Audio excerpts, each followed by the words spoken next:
Today we're going to be looking at Adore in the color Cinnamon. You've probably noticed my swatches are labeled 1 through 12. I do just want to say that is not supposed to be synonymous with hair levels. Instead, the numbers are just supposed to help us keep track of each swatch throughout the video. 1 is pink, 2 is a dyed gray, 3 is a medium natural red, 4 is a soft black, and then 4 to 11 is a range that goes to platinum blonde, and then 12 is like a toned version of number 11. So I'm going to start by taking the color directly from the container, and I will apply it to the very top of each swatch. I know some people do like to dilute their dye, so I will do a diluted, lightened version at the bottom of each swatch. Please keep in mind everyone's hair is different, which means everyone's hair will take color a little bit differently. Plus, screens and monitors can make a color look different, especially undertone. So please just use my video as a reference for how this could possibly turn out for you.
For the diluted or lightened version, it's going to be a 4:1 ratio, so that will be 1 part of our dye to 4 parts diluter. If you are wondering what diluter is, quick answer is that it's something that lightens the color of a semi-permanent dye. Not all brands do make diluters, so I always just use a plain white conditioner as my diluter.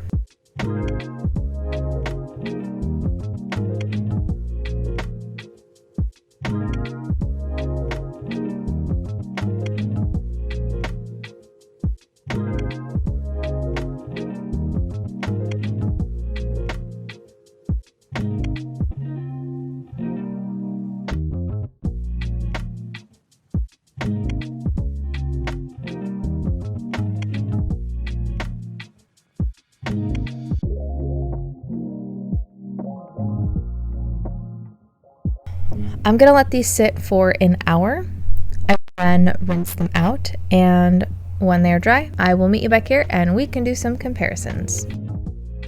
So my swatches are not virgin hair. Virgin hair tends to be less porous because it's never been chemically colored, treated, or bleached before. Therefore, it can struggle to take and hold on to semi-permanent color. And the reason that is relevant is because I do actually see a difference on a majority of the swatches. It's the very dark ones I don't see as much of a difference on. I don't see a difference on the black swatch at all. And then there's like a slight undertone difference on the direct dye for number 5. So if you have virgin hair, especially if it's not super light, it might not take it as well as my swatches did. Looking at the colored swatches can help us to determine just how pigmented this is. The top direct eye portion pretty much covered the pink completely. Looking at the lighter swatches in comparison, this one does lean a little bit more warm, but just barely for the direct eye portion. The diluted section definitely looks much more warm in comparison, but that makes sense since we're starting with the pink base. But I do actually see a little bit of the pink coming through. I wonder if you didn't dilute it as much as I did, if it would cover more, because it's pretty close with my ratio. I think I would comfortably say that this color is pigmented enough for maybe dark blonde, light brown hair or lighter. But again, that obviously depends on the porosity, the undertone. So I always like to recommend a strand test. But I do find that these warmer colors tend to take better than cooler colors. And speaking of the color, I would say it's a medium to dark, very, very warm brown. And in this case, the warmth is more orangey. Sometimes warmth can be more yellow gold, but this definitely has that cinnamon reddish brown almost kind of look. I won't say it's a red because I have other auburn colors where this actually looks less red in comparison, but it's right on that line where it's almost there, but not quite, so it's still a brown. My platinum blonde swatch turned out really light for some reason. I think if you have porous hair, I mean really most people that bleach their hair, I think it would probably turn out closer to 10 or 12. And then if you don't have very porous hair but very light hair, it could turn out lighter like my swatch did. But I think more often it would probably be darker than this. Sometimes the blonde swatches I get just don't take color very well, but at least we have the 10 and the 12 to kind of put us in the right direction of what it could look like. I also think this color is relatively saturated, meaning it's not very dusty. If you do plan to dilute this, I think a medium to light blonde would be a little bit better. I think there's an undertone difference on number 8, but it's sort of hard to tell. But number 9 and number 10 definitely look different than what they did before. So I mentioned that I had some other reddish brown semi-permanent dye, so I wanted to compare those so you can see the undertone differences. First, I wanted to start with one that leans much more red in comparison. So this is Lime Crime in the color Butterscotch. This is comparable to number 12, 11, 10, and comparable to number 9. I think I feel comfortable calling the Butterscotch more of an auburn because it is still in that natural family, but very, very red, especially in comparison to a brown like this. Now, I personally still see a lot of warmth in the cinnamon, but obviously it's very hard to tell next to something as red as the Butterscotch. So that being said, I wanted to compare it to a different, very warmish brown. So our next comparison is Manic Panic in the color Cobra. This is comparable to number 12, 11, 10, and comparable to number 9. I think this comparison is much closer, but as of right now, I don't really have anything similar to cinnamon in my collection. So the Cobra is also maybe just a tiny bit lighter as well, and a touch more red, but not in the same way that Butterscotch was. I think the diluted sections really help us to see those differences. I just see so much orange in the cinnamon versus a warmish kind of burnt reddish brown in the Cobra.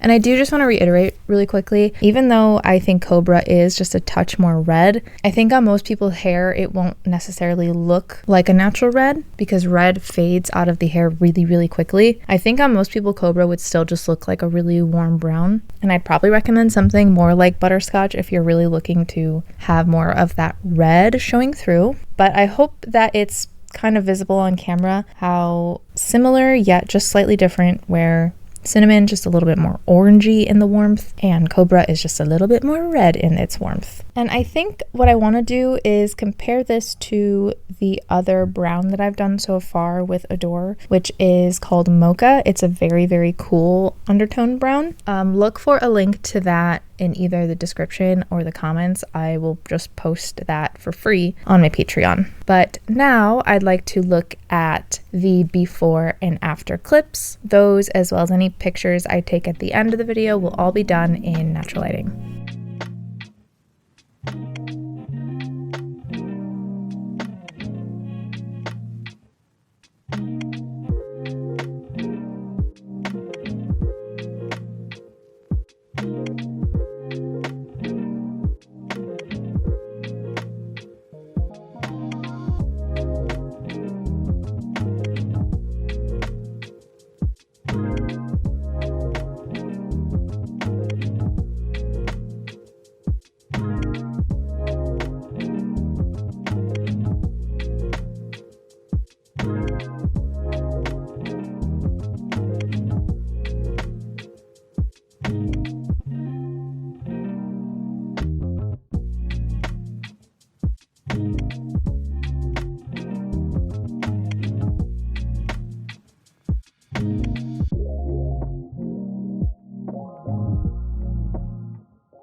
I hope my video helped. If you have a request, I do have a link below to a Google form you can fill out. Just remember, I only do brands that do not test on animals. Thank you so very, very much to my patrons, and thank you so much for watching, and I hope to see you in my next video.